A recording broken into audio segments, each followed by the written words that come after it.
great little timekeepers. And we're going to start it off with Ms. Carrie Calais with 60 seconds. Thank you, and thank you for the Chamber for hosting us tonight. My name is Carrie Calais, and I'm running to be St. Bernard's next Parish President. I believe that I'm the best choice for this position because of my qualifications, my involvement, my experience, and my relationships. I believe that I'm the only candidate that can say that they have all four of those qualities. I'm a lifelong resident of St. Bernard. I went to high school at Archbishop Hannon, graduated with honors, and then got my bachelor's degree in political science from SLU. For the last 20 years, I have been a managing partner of a multi-million-dollar business, and I own my own real estate investment company. I've been involved in the civic community long before I was elected to office. I've been chairwoman of the St. Bernard Chamber of Commerce. I co-founded Leadership St. Bernard. I have been secretary-treasurer of the Save Louisiana Coalition and a board member of the Nunez Community College Foundation. For the last 8 years, I have served as your counsel at Large East, and I've been proud to be a part of the progress that we've seen in St. Bernard. I'm running to be your next parish president because I want to keep us moving forward on that path. Ms. Kelly, thank you. Thank you. Next, we have Mr. Ray Landry. Thank you. I'm Wayne Landry. I bring to this campaign a degree in public administration and a wealth of experience in navigating through the intricacies of government bureaucracies. I have 38 years of experience as a CEO and basically working with government entities. This experience is all in the upper level of administration. Our parish deserves a leader who understands the complexities of our administrative systems and can thrive within them. My educational background and my administrative experiences hands-on, I think I'm that leader that can help us bring our parish forward in the future. I know firsthand the challenges that our community faces, and I'm willing to put my expertise in motion to help solve these things with accountability and transparency. I appreciate your consideration for me as your parish president. Mr. Landry, thank you. Next, Mr. Emil Pelletieri. Hi, I'm Emil Pelletieri. I'm a lifelong resident of St. Bernard, class of 1980, graduate from Chalmette High School. I've had my own construction business since 1978. I'm a community activist, first and foremost. I've had 45 years of doing so, from pre-Katrina all the way through current days. Sometimes I'm in the forefront of different groups, sometimes I'm in the back. Campaign first, I'm sorry, Frank. Transparency and honesty will be a staple of my administration. The good old boy days are over. Thank you. Thank you, Mr. Pelletieri. Mr. Louis Pomez. First, I want to thank the Chamber for hosting this forum tonight. Greatly appreciate it. I'm Louis Pomez, lifelong resident of St. Bernard Parish, born and raised in St. Bernard Village. For the past 40 years, I have worked in almost every department in parish government. For the past 7.5 years, I've been serving as Chief of Operations for Public Works Department. I have worked under 6 parish presidents. I have seen all of the good points and not so good points. I have learned what a leader should do and not do.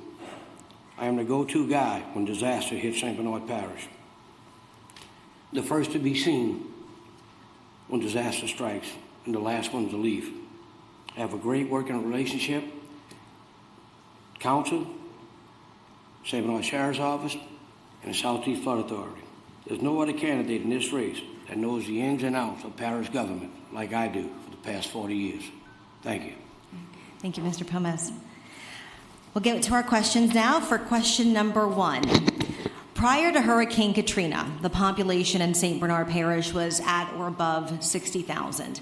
Presently, the population is closer to 45,000. If elected, what will you do to encourage people to live and work in St. Bernard? And we'll get with Mr. Landry. Oh, thank you. Well, first of all, one of the things that we have to recognize is what made St. Bernard great years ago was our way of life. My generations ago, my grandparents moved here to do trapping in Delacroix Island, and it was the way of life and the natural resources we had. Obviously, if the port comes, it's going to make it an overwhelming challenge for all of us to bring people into St. Bernard. I think I'd rather have people come to St. Bernard and the big landowners develop it for residential areas as opposed to businesses like the port. Those types of investments aren't good. I'm not interested in those billion-dollar investments. I'm interested in the investors that come in and invest in their homes. And that's going to be what brings St. Bernard back to where you get the right kind of people populating St. Bernard. The amenities, of course, are something else that we have to do. The blight that we have to correct that. I mean, we've got blight all throughout the parish, so we have to get stricter code enforcement and do those things that make our way of life like it used to be. I guess, what I'm saying is we got to make St. Bernard great again. Just, it was a great place to live, and it still is. But if we allow this port to come in, I think it's going to hamper us so badly that it's going to be very difficult to attract new people. What attracts new people is us. We have to clean up our act, move forward, make St. Bernard great again, and people will come back. Mr. Landry, thank you. Mr. Pelletieri. One more time. Yes, sir. So prior to Hurricane Katrina, the population in St. Bernard Parish was at or above 60,000.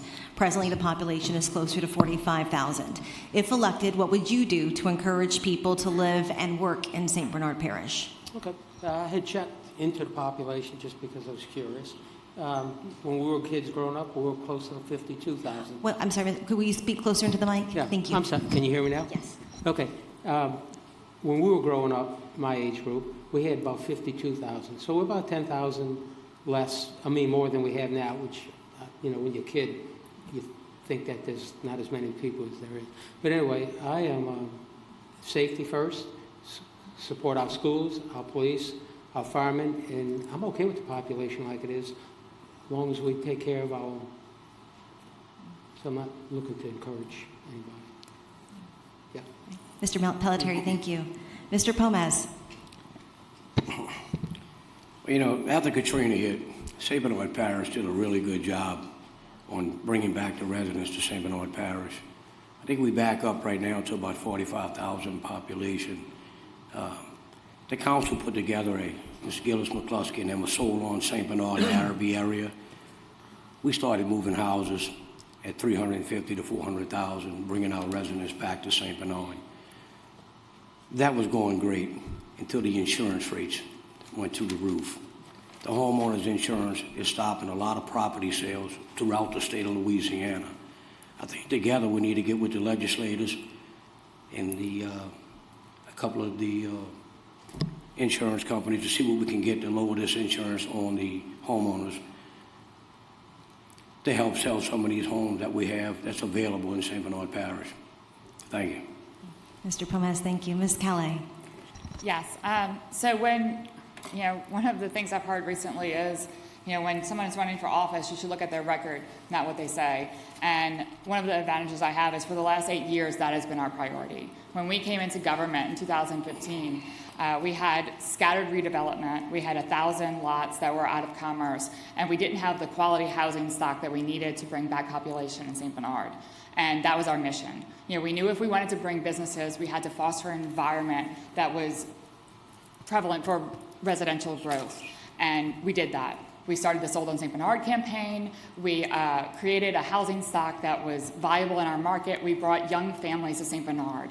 We were able to create a housing stock that was attractive to people living across our region, and we made St. Bernard a place that people wanted to be.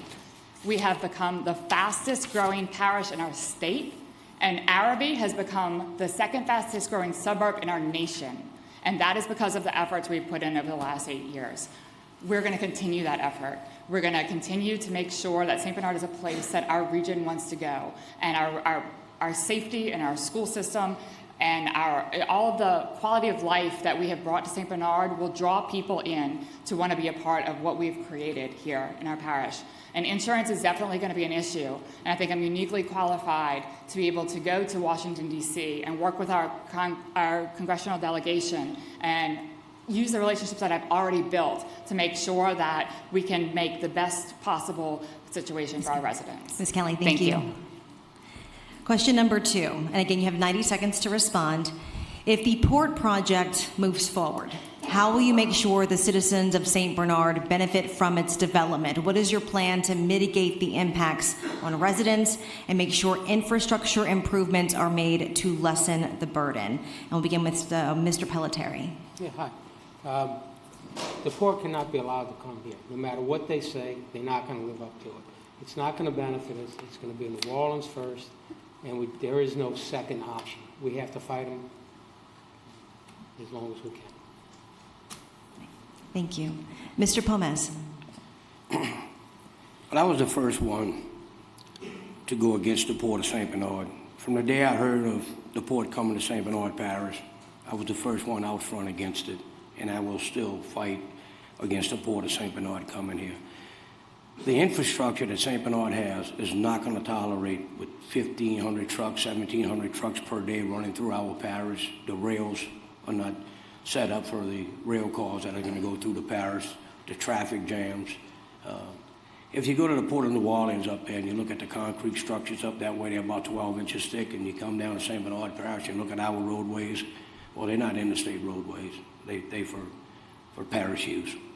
We have probably about 5.5 to 6 inches of concrete in here. It's going to destroy the infrastructure of St. Bernard. It's going to destroy the quality of life, not only in the area of Violet where this port, where they plan on trying to put this port, but throughout the whole parish. It's going to destroy the quality of life. And as the next parish president, I will stand strong against that port from coming to St. Bernard Parish. And it'll be my fight whether I'm in office or out of office. I will continue to fight against the port coming to St. Bernard Parish. Thank you. Mr. Pomez, thank you. Ms. Calais. So it's easy to say you're against the port when you haven't actually been happy to make that decision. I'm the only candidate who has actually voted on the record against the port going back as far as 2021, and that stood with our district attorney in filing a lawsuit claiming that St. Bernard has sole jurisdiction over that area. But to answer your actual question on what if it does come here, while we have been fighting against that project, we have also been making sure that we're using all angles possible. I have made sure that the port did not realign St. Bernard Highway and kept that on the current track. I was a big part of making that happen to make sure that that highway stays open to our residents, to make sure that RPC funded the engineering and design of a roadway to make sure that the traffic does not go on our roads in St. Bernard if we are subjected to this port coming here. We have to make sure that we are using all avenues possible, both to fight the port and both to make sure that if this project is shoved down our throats, that we are capable of reacting in the right way and making sure that our infrastructure is not harmed and our quality of life is not harmed in this parish. And I am the best representative to make sure that those things don't happen and our citizens are protected no matter what the outcome is. Thank you. Ms. Kelly, thank you. And Mr. Landry. Would you repeat that question? I want Absolutely, to make sure yes. So if the port project moves forward, how will you make sure that citizens of St. Bernard benefit from its development? What is your plan to mitigate the impacts on our residents and make sure infrastructure improvements are made to lessen the burden? Okay, so obviously it doesn't do any good to just say I'm going to stop the port and all that. You know, you have to have the right administration to put together the right team of environmental scientists and other people that can litigate the issue. I can promise you this, and I hadn't made one promise yet in this campaign, but I'm going to make it now. We'll leave no stone unturned to try and stop the port, because in my heart of hearts, I know that destroys our way of life. But to answer your question, how would we mitigate it? It's a hypothetical, so I'm going to give you a hypothetical answer. You know, there's a lot of, they're talking about 2 million containers a year passing through St. Bernard Parish. Obviously, the things as infrastructure, our subsurface drainage, all of that gets destroyed. Without having a superhighway built from that port to the interstate, I can't see how in the world that port could actually be put in place. I mean, there's just no way to move that many trucks through St. Bernard Parish. I would look at taxing some kind of way in the hypothetical, because remember, I'm not going to leave a stone unturned to stop it, but I'd look at some form of tax. I know we can't do a tariff on some of those containers as they pass through St. Bernard, if in a hypothetical we can't stop it. But we would have to siphon off some monies, because we're going to desperately need monies that we just don't have in this parish to maintain the roads, the drainage, and it'll even affect our storm drainage, the pumping stations, because of the drainage that's subsurface. So that would be what I'd do to mitigate it. Mr. Landry, thank you. Question number 3. Now that the parish is responsible for its own drainage, how will you prioritize budgetary funds to fully fund infrastructure to support drainage and mitigate street flooding? What criteria will you use to determine which projects get funded first? And we'll begin with Mr. Pomez. Well, currently, right now, with the administration we have in the council, we have approximately about $11 million worth of drainage work that's about to go out for bid. So we got a good start on that for the next administration coming in. There's going to be a really good start on drainage. The money's already there. The projects are already designed. It's a great start for the next administration. When it comes down to the pump stations, we inherited 8 pump stations from the Southeast Flood Authority. Them pump stations were in horrible condition. In the last 2 years, I think we received somewhere around $7 million to upgrade these pump stations.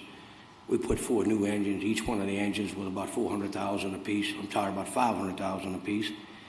The gears to turn them pumps was about $400,000, and the rebuild of pumps was another $300,000. The money didn't go far. There's still a lot of money needed for the drainage in St. Bernard Parish. We're maintaining about 160 miles of drainage canals with equipment that's approximately 18 years old, bought right after Katrina. That equipment's anywhere from $300,000 to $400,000 for each piece of equipment. They about hit their lifespan today. So the drainage is going to be a very important role for the next administration coming in, and a lot of hard work and a lot of money to be spent. Thank you. Mr. Pomez, thank you. Ms. Kelly. So I think drainage is probably going to be the biggest challenge that faces the next administration. Not only do we have the system that we've taken over, but our subsurface drainage that did not get the funding that it needed after Katrina. And part of the reason why it did not get that funding is we didn't have the people in place to go to Baton Rouge and to go to DC and request that funding. We did not make the request that St. Tammany Parish or Orleans Parish did to get the funding that we needed for drainage in St. Bernard. And it's a huge challenge that we're facing today. We have fought for the last 8 years to try to get that funding, and because it has been left alone for so long, it's been a challenge. I believe that I'm the best person for that position because I have the relationships in place. I've had the meetings with Senator Kennedy and Senator Scalise in Washington, D.C. I have those relationships already to bring the dollars that we need to be able to fix those problems. That is not a problem that local dollars can fix. It's just much too big. We have to have somebody that has the relationships to be able to go to Baton Rouge and DC and be respected and be, part of that infrastructure to be able to bring those dollars down here, because that's the only way we're going to address that issue. We also need to make sure that our drainage canals are an asset in St. Bernard. We have waterways all throughout St. Bernard that are just dealt with instead of made into an asset. And we need to keep water in those canals so that they're maintained at the right levels, and make a quality of life improvement in some of our neighborhoods by being able to have landscaping and walkways and bike paths across St. Bernard. So I hope to continue to do that in St. Bernard. Ms. Kelly, thank you. Mr. Pelletieri. Yeah, I don't have the access to the data that some of the people running for parish president have. I do know how to take bids, get the best for our money. We have streets that have been flooded for years and years. Veronica is one of them, parts of Judge President in front of Chalmette. And we can't do it alone. We need to have federal dollars, and we'll go after it. Mr. Pelletieri, thank you. Mr. Landry. Well, I was against, and I've been very vocal about important issues that face our parish for a long time.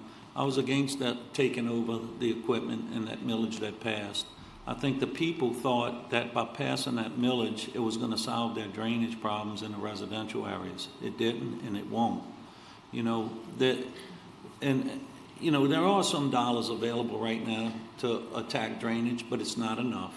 And if we have one catastrophic pump fail, we have to divert all the funds to that pump, because anybody knows in St. Bernard, if you have a rainstorm that's pretty heavy in about 2 hours, your street's going to flood because the capacities can't keep up. So there are dollars available. We've left and this is an unbelievable number, but it's verifiable. Since Katrina, we've left $200 million on the table. And it's not because of us, but because of the state. The waivers of income tax. Right now, refineries aren't paying a lot. They're getting a lot of waivers for tax. In 2 more years, we'll have the ability as a parish government and a council to decide how much of that can be waived. And those dollars are significant. Last year, just picking on Valero alone, was $5 million of tax monies that didn't come to the parish that could have because of the tax waivers. There are dollars out there that we have to get, and I'm not saying we're going to waive them all or not waive them, but other businesses right now are struggling with taxes, and we're giving people that are making billions of dollars tax waivers. That's where the drainage money can come from. Mr. Landry, thank you. We will now have your closing statements. You'll each have 1 minute, and we'll begin with Ms. Calais. Thank you. St. Bernard needs a parish president that is and always has been active in our community, not someone that only comes out during election times.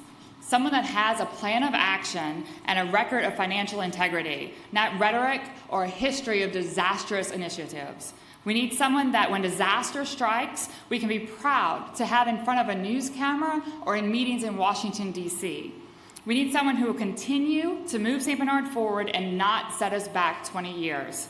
We need someone who can bring our people together, work with our local and regional partners, and be a face that St. Bernard residents can be proud of. I am that leader for St. Bernard Parish, and I would be proud to represent you as St. Bernard's next parish president. Thank you. Ms. Calais, thank you. Mr. Landry. Well, first I want to thank y'all for putting the forum on, and I think it's we have to give accolades to everybody who puts themselves out there to run for office. It's a tough thing to do. You're right that we have to get people who have education and people who can actually represent us in Washington and navigate through those government bureaucracies. You're absolutely right about that, Ms. Calais. And this is an important election. This is a major crossroad for St. Bernard Parish. You know, I've spent years dedicated to studying and implementing, transparent governance with efficiency. And really, that is what we need right now in St. Bernard Parish. We need a leader that can take the reins, pull teams together, make things happen, but more importantly, we need a team that can actually go to Washington and represent us in such a way that we're able to obtain funding. The finances are easy. I've managed $60, $80 million budgets, but everything else comes hard. Mr. Landry. Thank y'all. Thank you. Mr. Pelletieri. Yeah, hi. Just a couple things. The Sold St. Bernard project, I know everybody's happy with it, sold a bunch of houses. It was discriminatory against most of the local builders. It was a group of chosen builders that got pretty much all the work. So I am a little bit bitter about that, so as y'all can tell. But we'll work with everybody, secure safety, full funding for fire department, work with our police, and help our school board come up with a plan that we can get on board with for safety for our kids in school. It's really their project, and they're not supposed to be raising your kids either. So we've got to all get together and get on the same page with it. Mr. Pelletieri, thank you. And Mr. Pomez. I think Mr. Landry said it right. I think St. Bernard Parish needs a leader that can take the reins and lead the team. I'm that guy. For the past 40 years, I've been serving the residents of St. Bernard Parish, not in a part-time position, but in a full-time position. I work anywhere from 5 to 6 days, sometimes 7 days a week. When disaster strikes St. Bernard Parish, myself and my team, we're the first out there on scene. We're the last ones to leave. When it comes down to the administration and running budgets, I run millions of dollars in budgets. My budget in road department is in the millions between the sanitation, the roads, the road lighting. One time we had animal control, mosquito control, all of that fell under my department. I supervised hundreds of employees in St. Bernard Parish in my 40-year career. I have worked in every department in parish government. Thank you. Mr. Pomez, thank you. And at this time, we'd like to thank all of our candidates running for St. Bernard Parish President.